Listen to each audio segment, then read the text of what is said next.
Welcome back to another installment of William brings too many cameras everywhere he goes.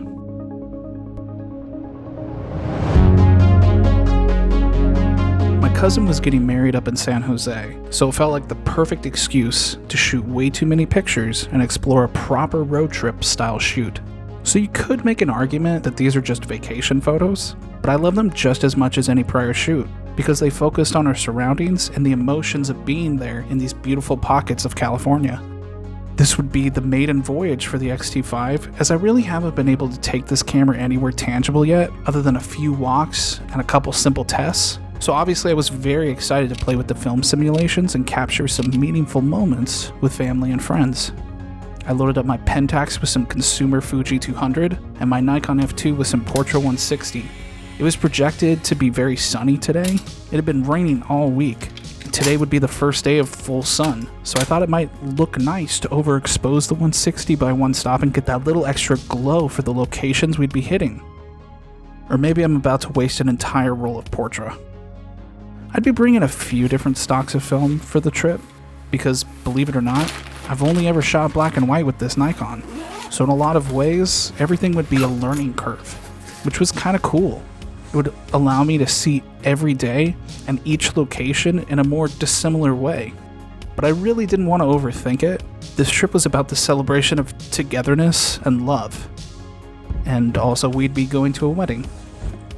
But as soon as I left the house, I was surprised to see the presence of dark clouds and last-minute drizzle. And on top of that, I was treated to some of that famous Southern California traffic. There was this nice lady, Rachel, in front of me that wouldn't stop looking at me for some reason. And the longer we locked eyes, the more I felt like she was trying to tell me something. But my girlfriend Christy was also telling me it was time to hit the road. First, we'd be making a quick detour over to the Antelope Valley Poppy Reserve, and thankfully the further we went, the better the weather got. For a second there with the clouds and the rain, I thought I needed to save film till the next day, but it actually worked out.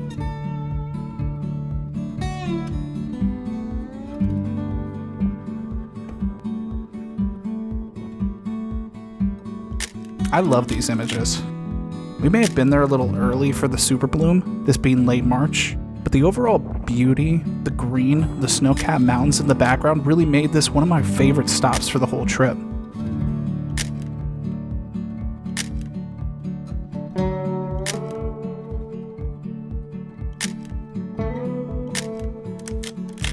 Pentax did okay, but for whatever reason felt a little blurry and muddy at this location.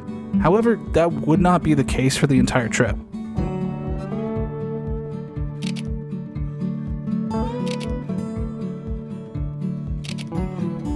We ran into this awesome volunteer, Bob, who was also a photographer, and was nice enough to tell us local stories and histories of the reserve over the last 80 years or so. He was comfortable enough to let me snap this portrait of him, which I love because you can definitely tell how much this man loves his job. Also, I had to snap this trash can picture because who does not love a good trash can next to some beautiful nature? Or a road beer. Because let's be honest, Christy was napping for a lot of this long drive, and I do not blame her. It was mostly just rain and cows. Look at how scary. That's scary. Which gave me the time for a good gas station photo. I know you're a sucker for these. That's why I took it. I am too. The next several hours of the drive were met with hail, rain, wind, and really uncertain weather. I had never seen the grapevine look like this. The further we got into the trip, however, I found myself reaching for my F2 a lot more than anything else. There was a gamble of risk in that, and I accidentally missed most of the locations with my X-T5. But when you really break it down, it's not about the camera, the lens, or the film stock. It's about your vision and what makes you feel excited to keep shooting. What you want to see in return dictates your images. Buying the exact gear that someone else may have to inform your own success is not going to make your shots. Only you can do that. So I used what I wanted. About 30 minutes before sunset, we found ourselves along the road down to St. Louis Reservoir, or Dinosaur Point, which is a rad f***ing name. Why do I always find poop? The place was gorgeous, It felt like all we were missing was some tea and Gandalf's pipeweed to be living out our greatest Hobbit fantasies.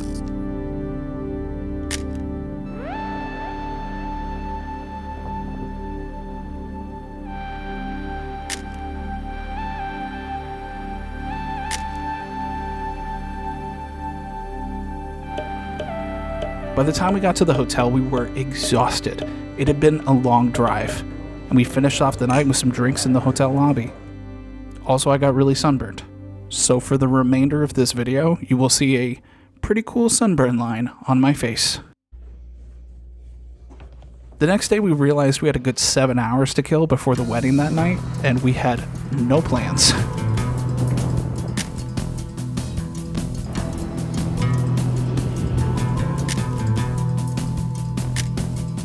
So we started driving around San Jose to see what it had to offer. We eventually stumbled onto the historic Winchester house. In all honesty, when we first got there, I thought it was these Winchesters, but it turned out to actually be these Winchesters, who are in fact real people. But I still wanted to take the tour anyway. Maybe we'd see a ghost. They didn't allow any video inside the house, unfortunately, but I was able to take a few pictures. And I think the Color Plus that I had switched to really added something nice to the overall ambience of the old estate. I like these pictures, even the ones that feel a little underexposed. The details on the walls, the countless doors to nowhere, and the sharp custom stained glass windows really transported us somewhere otherworldly. The group we were with seemed to mostly consist of other tour guides from the grounds, that for whatever reason ended up repeating the facts and dialogue under their breath between themselves, like we were in a Frank Ocean listening party. Feel free to head on in there, folks. One of the rooms perfectly preserved the destruction and chaos of the 1906 earthquake that was unbelievable to see. But before we could think too long about how many ghosts we probably just let loose into the wild, it was time to get ready for the wedding.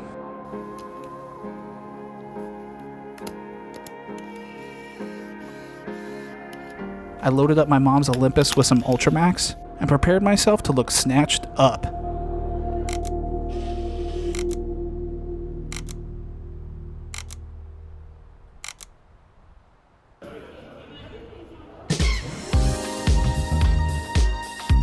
The wedding was beautiful and a lot of fun, to say the least.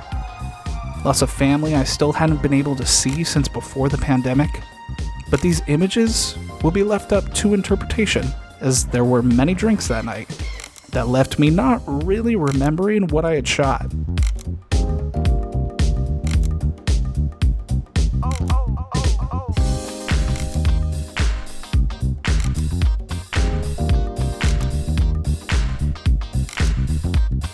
Except for this picture. This picture of my sister's fiance, Michael, rocks. It rocks so damn hard. The blue in his jacket, the juxtaposition of leaning towers of ramen against the roof of his chin, the lone chair, I love it.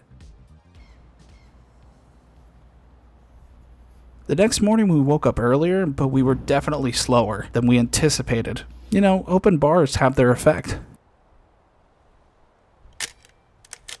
Did I just take my favorite photo of the shoot in the hotel room?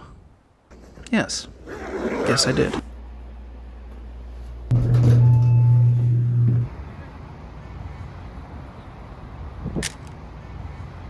We filled up the Subaru with our favorite brand of liquid dinosaurs. Sorry, you guys. And we were on our way. Instead of taking the 5 back down, we opted to swing across to the 101 for a couple extra stops that I hadn't had the chance of visiting in quite a few years. But first, we had to see some redwoods. I've basically spent my entire life visiting the sequoias, but Chrissy has a real nostalgic and special connection to the coastal, taller redwoods. So that's how we ended up at Henry Cowell State Park.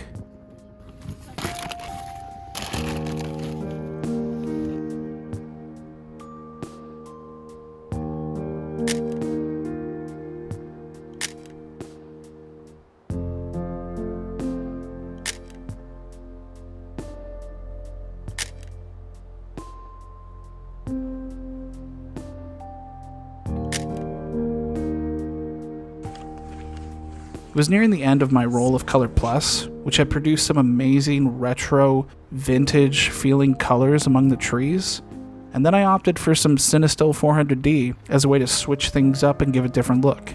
And I'm not so sure it was the right choice. The lighting was really harsh with it being midday, so a lot of the highlights blew out in a way, well, I was expecting to be a little more pleasing. But this shot is perfect. The soft greens and layered backgrounds are really pleasing in my opinion. The aroma of this place smelled so good. We honestly never wanted to leave. I could drown in it.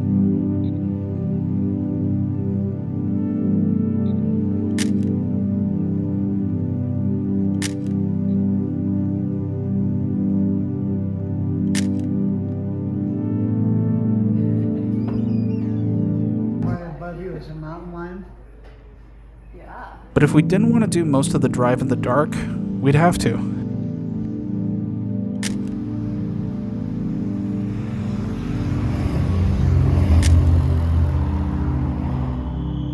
On our way down Highway 1, we stumbled on what appeared to be a public park, but kind of resembled something more along the lines of a Last of Us fishing town.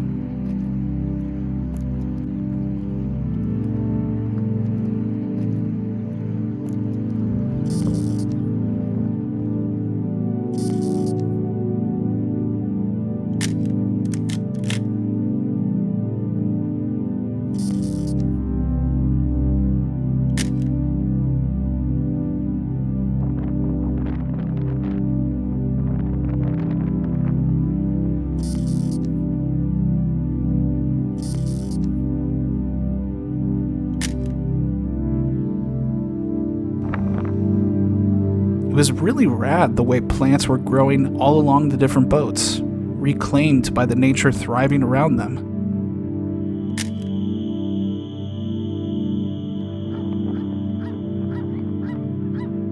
But we made sure not to step on any mushrooms, just in case. We also stopped in Monterey to scope the Lone Cypress and a couple other stopping points I randomly came to back in 2016. But since my last visit, the tree appeared to have been given a slight haircut. Heavy rain, some severe gusts out here last night. You can see some of the damage. You can actually see the point where that branch broke off right there. We did a number on this iconic tree. And that's the beauty of a photograph. Time stands still and allows us to take a little piece with us, just as much as the sea will take back over the next 250 years. But it was still a breathtaking sight. Mostly due to how many people were crowding around us. I know it was a weekend, but this many people was not something I had in mind when returning to such a remote place.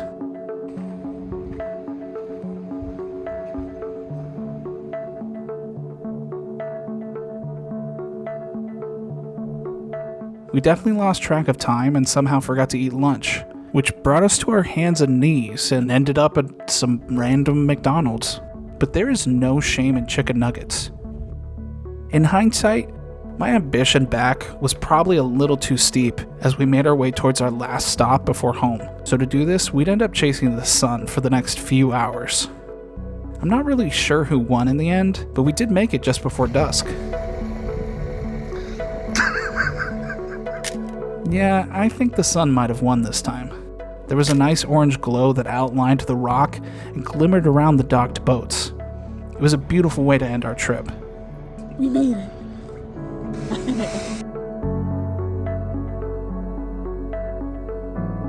After I got home, I realized something. I still had one shot left on the Cinestill. But that's how road trips work, right? There's always some missed opportunity, some camera left unattended, some altered path you make in the pursuit of getting what you need to go. And that's okay, because maybe that change was for the better. Maybe you got to go somewhere you didn't know you'd be stopping. Somewhere you'll remember and always hold close. The important thing is living and capturing what's next. Because there's always that next trip. So, what are you capturing?